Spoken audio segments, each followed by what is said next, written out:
Vacation പീരീഡാണ്. മാതാപിതാക്കൾ ഏറ്റവും കൂടുതൽ പ്രയാസപ്പെടുന്നൊരു സമയം. ഞാനൊരു കഥ പറഞ്ഞു തരാം.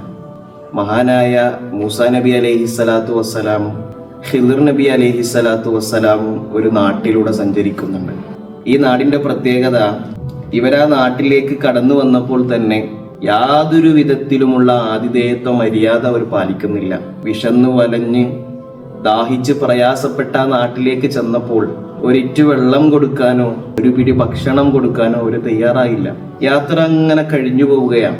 ബഹുമാനപ്പെട്ട ഖിളിർ നബി അലൈഹിസ്സലാത്തു വസ്സലാം യാത്ര തുടരുകയാണ്. പൊളിഞ്ഞു കിടക്കുന്ന ഒരു മതില് ബഹുമാനപ്പെട്ടവർ കാണുകയാണ്.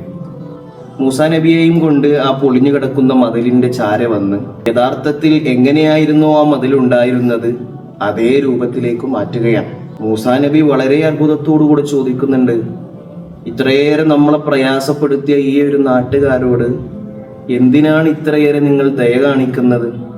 ഒന്നുകിൽ അവരോട് നമുക്ക് കൂലി വാങ്ങണം, അല്ലെങ്കിൽ നമുക്ക് ഈ മതിൽ പണിയേണ്ട ആവശ്യമില്ല. ആ സമയത്ത് ഖിളിർ നബി അലൈഹിസ്സലാത്തു വസ്സലാം പറഞ്ഞത്, ഈ മതില് അതിന്റെ താഴെ വലിയ ഒരു നിധി കൂമ്പാരമുണ്ട്. ആ നിധി 2 യതീമുകളായ മക്കളുടേതാണ്. ആ പാവപ്പെട്ട മക്കൾക്ക് ആകെയുള്ള ആശ്രയം ഈ നിധിയാണ്. നമ്മളിപ്പോൾ ഇത് പണി കഴിപ്പിച്ചില്ലെങ്കിൽ ഇത് അപഹരിച്ചെടുക്കാൻ ഒരുപാട് ആളുകളുണ്ടാവും.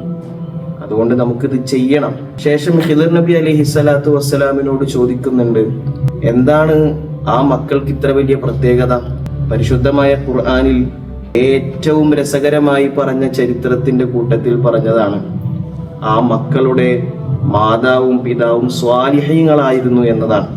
അതുകൊണ്ടാണ് അള്ളാഹുവിന്റെ നിർദ്ദേശപ്രകാരം ആ മതില് വീണ്ടും പുനർസ്ഥാപിച്ചു കൊടുത്തത്. മാതാപിതാക്കൾ നന്നായാലാണ് മക്കൾക്ക് നല്ല ഭാവി ലഭിക്കുന്നത്.